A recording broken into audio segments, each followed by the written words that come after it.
Доброе утро, друзья! Меня зовут Евгения Шакер и добро пожаловать на канал Вкусно ТВ.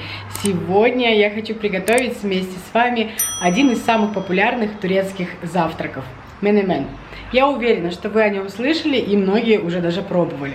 Вариаций приготовления этого завтрака очень много. Приготовим простой и быстрый. Поехали!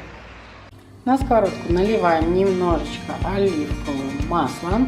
Также отправляем сюда сливочное масло. Даем всему растопиться, размешаться.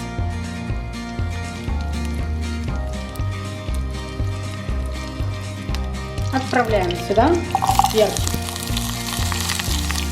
Я его порезала кубиками. И вот так где-то 3 минутки будем на среднем, можно сказать даже немножко большом, больше чем среднем огоньке. Пока у нас готовится перчик, можно точно так же порубить помидор. Если у вас крупный помидор, вы можете и с толстой такой шкуркой можно ее снять. Ну, я, честно говоря, никогда не снимаю. Даже, как видите, вот не отрезаю вот эти пупочки. Они мне не мешают. Я уже от мужа научилась, поэтому не убираю их. Вот. Смотрите, какой красивый перчик стал. Он немножко подрумянился. И аромат божественный. Обожаю жареный перец. Сейчас сюда же добавляем помидоры. Все хорошо перемешиваем, пока помидоры не пустят, так хорошенечко не выпустят свою влагу, свой сок. Если нету помидоров, смело можете использовать сейчас томатную пасту. Будет еще гораздо быстрее. Можно посолить и добавить любимые специи.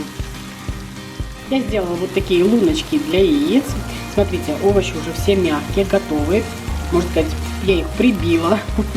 Вот поэтому сейчас самое время добавлять яйца. И следующий этап — это или накрываем крышкой и ждем, пока полностью приготовятся яйца. И смотрите, если вы любите всмятку, то можете просто на несколько минут снять быстрее с огня или убрать крышечку. Зависит.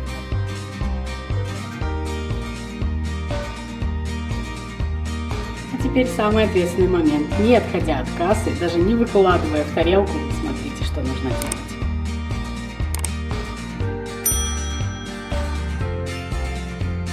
Все. Побежала всех звать. Вам приятного аппетита, обязательно приготовьте. На этом заканчиваю. Будьте здоровы и счастливы. Пока-пока.